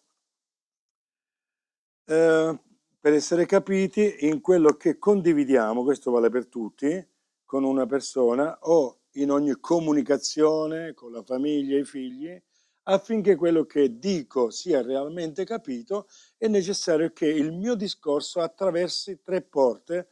La prima è questa qua del logos. Se vogliamo essere capiti dalla persona che ho davanti a me, con la quale parlo, in una conversazione o in chiesa, devo parlare lo stesso linguaggio degli altri. Non devo usare un linguaggio che lo conosco solo io, che sto parlando soltanto per sentirmi io. Ma vi garantisco che ho sentito predicatori che hanno predicato soltanto per sentire la loro voce. Per 1 ora e mezza sì, ma quello era l'obiettivo. Quando l'obiettivo è questo è meglio stare seduti. Cioè, o parlo con gli altri, o ci capiamo, almeno si fa uno sforzo, o è meglio stare seduti. Se si parla, poi vabbè. Comunque il discorso, le parole fanno il 7% della comunicazione. Un'altra porta che deve essere però aperta è quella del pathos. Oggi si parla di linguaggio non verbale, quindi il linguaggio verbale e il linguaggio non verbale deve essere in armonia. E capite che non so, quell'animaletto era così grande che era 2 centimetri. Ecco, questo è un controsenso, che 2 centimetri sono così, non è così. Quindi quando si fanno dei gesti disarmonici, noi non stiamo aprendo la porta del pathos, stiamo creando una difficoltà, perché chi ascolta ha sempre il cervello, chi ascolta, chi parla non si sa, ma chi ascolta ha sempre il cervello, chi ascolta ascolta in modo vivo, reale, e quando qualcosa non è detta, bene, allora viene subito percepita. Mi diceva mio figlio, che vive in una nazione molto più informatizzata di noi, mi ha detto, sai papà, bisogna stare attenti quando si parla. Ho detto, dimmi, cioè, mi fa piacere che mi dici qualcosa che magari mi sfugge. Mi fa, quando tu farai delle affermazioni in chiesa, devi essere certo di quello che affermi. Perché i ragazzi, mentre tu ancora stai finendo di parlare, hanno già cercato su internet se quello che dici è vero. E se non è vero, se hai commesso un errore, la tua parola è già squalificata. Puoi dire puoi fare la predica migliore del pianeta, ma hai detto una fesseria in tutto quello che hai fatto, hai detto. Ho detto va bene, grazie, ne terrò conto, ne dobbiamo tenere conto. Soprattutto che chi ascolta è intelligente. La parte del non verbale costituisce il 38% del discorso, quindi 7% di prima del logos più il pathos, 38, arriviamo al 45% di comunicazione. La terza porta però invece è l'ethos. Aristotele l'ha chiamato ethos, cioè etica. In cosa consiste? In pratica, potete fare un discorso scegliendo le migliori parole possibili, scelte con un ottimo dizionario, ma anche allo stesso tempo facili, affinché chi ascolta possa capire. Si dice che se fate un discorso a un ragazzo di 14 anni, deve poterlo capire, anche se state parlando a degli adulti. Altrimenti abbiamo fallito. Cioè, se il discorso che io faccio non è un discorso comprensibile a un ragazzo di 14 anni, pur parlando a degli adulti, allora non ho comunicato niente. Se nella nostra vita di ogni... è quello che quindi usare, si può usare la migliore gestualità con la maggiore convinzione possibile, ma se nella vostra vita, nella nostra vita di ogni giorno, a livello della nostra vita pratica di ogni giorno, non mettiamo in pratica ciò che diciamo e vogliamo trasmettere, tutto il resto non servirà a niente. Detto in altre parole, se io non pratico quello che predico, sono l'antimessaggio del messaggio che ho dato. La sapete quella predica bene e razzola male. Fate quello che vi dico, ma non fate quello che faccio. Sono tutte parole concrete che vanno in questa direzione per dire che tutto quello che è detto in quelle condizioni non vale niente.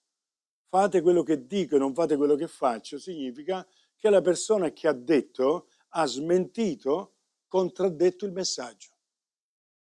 E quindi non c'è bisogno manco di dire fate e non fate. Meglio stare zitti. Ecco la coerenza, ecco l'etica. L'etica ci dà il 65% mancante nella comunicazione. In altre parole, forse le persone non si ricorderanno le parole che avete detto, né forse si ricorderanno della vostra convinzione come l'avete detto o come le abbiamo trasmesse, le energie che ci abbiamo messo di dentro, ma quello che si ricorderanno le persone è il nostro vissuto in mezzo a loro.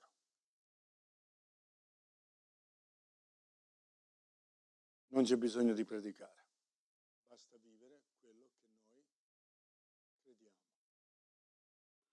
Quindi si ricorderanno della nostra etica.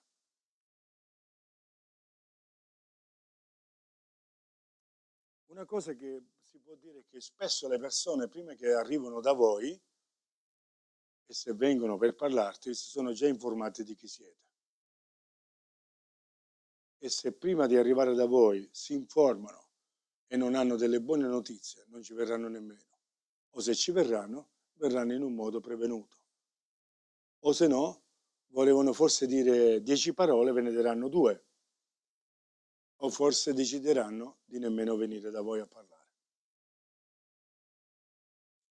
Possiamo dire anche, questo è Aristotele, no? È comprensibile, in maniera intellettuale sono d'accordo, ma con Dio sarà facile, passeremo tutte le porte. Ma studiando i testi biblici ci rendiamo conto che l'Apostolo Paolo diceva esattamente la stessa cosa. L'Apostolo Paolo ci dice in Tessalonicesi 4:5, primo Tessalonicesi capitolo 1 versetto 4-5, conosciamo fratelli amati, conosciamo fratelli amati da Dio la vostra elezione, infatti il nostro Vangelo non vi è stato annunciato soltanto con parole, logos, ma anche con la potenza, con lo Spirito Santo e con piena convinzione, il pathos. Infatti sapete come ci siamo comportati fra di voi, l'ethos, per il vostro bene. Quindi sì, probabilmente sicuramente Paolo aveva pure studiato Aristotele, insomma, però voglio dire, è la realtà delle cose. E la ritroviamo appunto in questa affermazione di Paolo nella prima epistola ai Tessalonicesi, che se non è la prima epistola a essere scritta è una delle prime, insieme a Giacomo. Nella trasmissione del Vangelo non ci sono soltanto le parole, la convinzione, ma anche il modo di viverlo. Quante volte abbiamo visto all'inizio, nella prima lezione, comportatevi in modo degno del Vangelo di Cristo. Questo significa.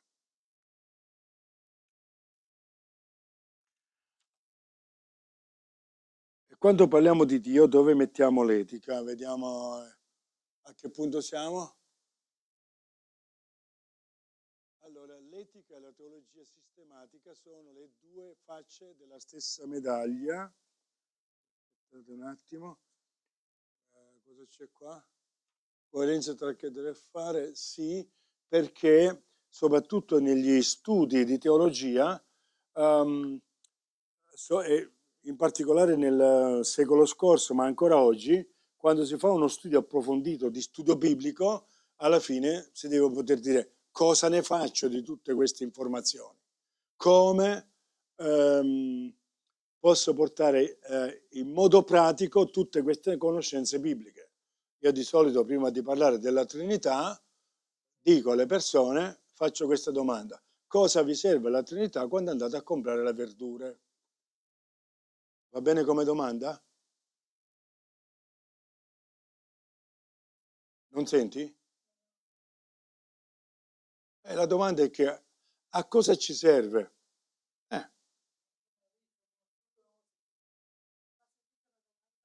Eh, a cosa ci serve lo studio della Trinità quando andiamo a comprare le verdure? O quando andiamo in un negozio o quando incontriamo altre persone? Già ci siamo. Poiché stiamo parlando di unità e diversità, così come funziona la Trinità, possiamo prendere esempio di come essere nell'insieme, nell'accoglierci nella diversità. Va bene? Molto sinteticamente, va bene? Come si dice? È il discorso dell'unità e la diversità che viene affrontato in questo profilo. Vabbè.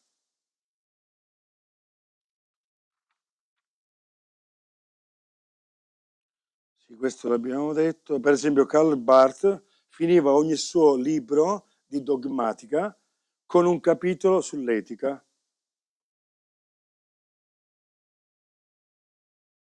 Che rifletteva sullo Spirito Santo, su Dio, su Gesù, che diceva a che cosa ci serviva poter aver avuto confrontato, aver studiato quella tale dottrina nella mia vita pratica.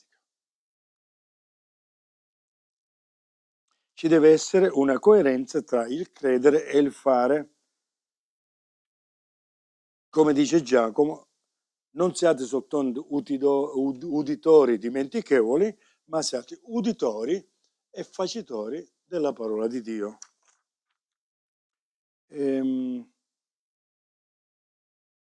Quindi l'etica è importante nella teologia perché dobbiamo avere coerenza tra il nostro credere e il nostro fare. Tutta la parola di Dio va in questo senso. Qualcuno disse cogito ergo sum. Ci sono due trappole e poi ci fermiamo qui, e poi andiamo su un altro argomento. Ecco, le due trappole ce l'ho. C'è la trappola cosiddetta mediterranea e la trappola americana. Parliamo della trappola mediterranea. La trappola mediterranea è il fatto di sbilanciarci, di privilegiare in modo particolare il credo, il pensiero. Ciò che è importante è quello che credo e ciò che è il mio intelletto, poco importa quello che faccio. Siamo un po' sbilanciatini da questa parte, siamo più pensatori e meno pragmatici, va bene? Mentre la trappola americana, già la possiamo capire, è sbilanciata dall'altra parte. Ci sono alcune correnti evangeliche che hanno origine negli Stati Uniti che mettono l'accento solo sul fare, perché solo il fare dimostra quello che crede e non è vero. Va bene? E poco importa quello che crediamo. L'importante è che funzioni, per loro è così. Funziona, va bene. Ora, non è perché funziona e non è perché Dio ci accorda qualcosa che questo vuol dire che siamo nel giusto funzionamento. Ci siamo? Perché questo si chiama funzionalismo. La parola di Dio ci insegna questo. Perciò non è perché una cosa funziona o perché Dio risponde a una preghiera, questo fa parte della sua libertà, che necessariamente un'azione sia la volontà di Dio per noi. Ora, sentire questo ci urta. Sì, però Dio mi ha ascoltato. Però non era la volontà di Dio. Come la mettiamo? Ma ci sono tanti esempi nella Bibbia e concludiamo con questi. Il popolo in Numeri 11 è stufo di mangiare manna e vogliono la carne. Allora arrivano le quaglie, si abbuffano di carne e dice il testo che mentre che ancora stavano mangiando la carne che stava uscendo dalle loro orecchie, arriva il giudizio di Dio. Vi faccio una domanda così ci svegliamo un pochettino. Perché Israele ha chiesto un re? Quelli che lo sapete state zitti, se no vi do un colpo di Bibbia in testa. Perché hanno chiesto un re il popolo di Israele? Amore, dai che lo sapete. Come? Non ho sentito. Perché ce l'avevano gli altri popoli? Ah, vabbè, questa è normalmente la risposta, è la risposta classica, quindi siete dei classici, va bene? Oh. Adesso però, quindi perché rispondiamo spontaneamente perché voleva fare come gli altri popoli. Siamo tutti d'accordo? Oh, ma non è quello che ci dice il testo. Per questo bisogna studiare la Bibbia e anche bene. Questa è solo la seconda parte della risposta. Il testo ci dà delle precisazioni che riguardano proprio l'etica, per questo ne parliamo in etica. Noi ci ricordiamo solo la seconda parte, trascuriamo la prima parte che stiamo parlando di 1 Samuele 8,3. Samuele era vecchio, aveva i suoi 2 figli e al versetto 3 è scritto: i suoi figli però non seguivano le sue orme, ma si lasciavano sviare dall'avidità, accettavano regali e pervertivano il giudizio, sembra nei nostri giorni praticamente. Allora tutti gli anziani di Israele si radunarono e andarono da Samuele a Rama per dirgli: ecco, tu sei ormai vecchio e i tuoi figli non seguono le tue orme. Le tue orme. Stabilisci dunque su di noi un re che amministri la giustizia. Quindi non era per la banale, loro ce l'hanno e noi lo vogliamo. E quella è veramente una banalità. È come se Israele è un popolo di scellerati, senza cervello. No, è un popolo che stava soffrendo perché la giustizia non era esercitata come la esercitava Samuele, stava patendo corruzione, bustarelle, pervertivano il giudizio, quindi erano comprabili questi qua, e stanno dicendo: metti un re su di noi che amministri la giustizia. Cioè è la necessità di vivere, di ricevere giustizia da qualcuno, e siccome in Israele non c'è nessuno che la sta praticando, e siccome ci stiamo accorgendo che nelle nazioni intorno a noi il re ha questo ruolo, allora dacci l'opportunità di avere un re che possa esercitare questa giustizia. È chiaro il concetto? Quindi è un problema etico, non è un problema di invidia. Non è quello c'è la maglietta rossa e io la voglio pure io rossa. Assolutamente no. Va bene? Quindi stabilisce dunque su di noi un re che ci amministra la giustizia come lo hanno le altre nazioni. Questo è giusto, solo che nelle nostre teste è rimasto come lo hanno le altre nazioni.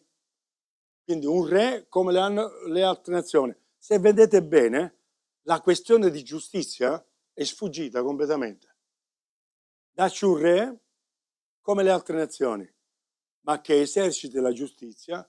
Noi non so per quale motivo, cioè a volte è misterioso, ma ci sono delle cose che la nostra mente salta. Ma è una cosa che ho sentito dalla scuola domenicale.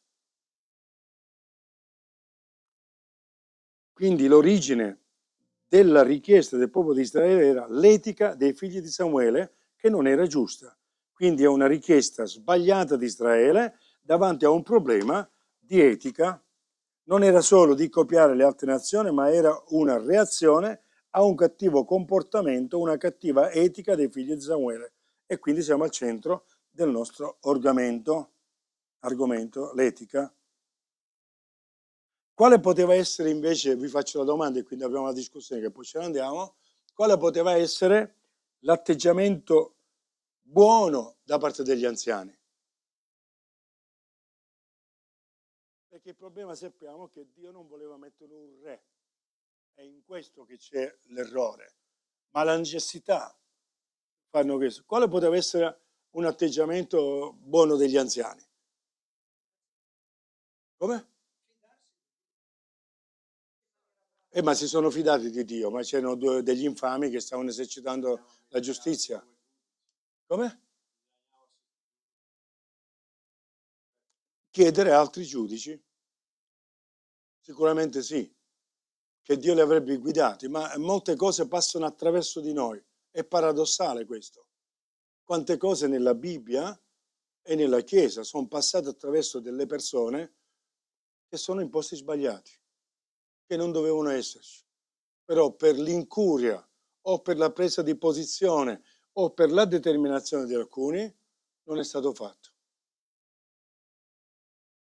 Probabilmente Samuele doveva poter dire: bene, non so, a noi ci piace dire così, preghiamo il Signore che ci indichi la strada giusta per trovare degli uomini adatti. Questo è stato quello che ha fatto Pietro quando si sono cercati dei diaconi. Cercate delle persone ripiene di Spirito Santo, quindi che ci sia una buona testimonianza affinché sta cosa etica che non sta funzionando, il mangiare, è una questione etica, possa essere risolto. Vabbè, chiudiamo qua, grazie a chi ci ha seguito da fuori. E Il 29 agosto riprenderemo esattamente da qui e faremo poi una lezione dove ci sarà un'etica comparata con altri sistemi etici e vedere qual è l'etica della Bibbia e se nella Bibbia c'è soltanto un'etica biblica e tutte le altre sono fuori o vediamo, dai. Cioè, qualche domanda ve la devo lasciare, se no non venite più. Va bene?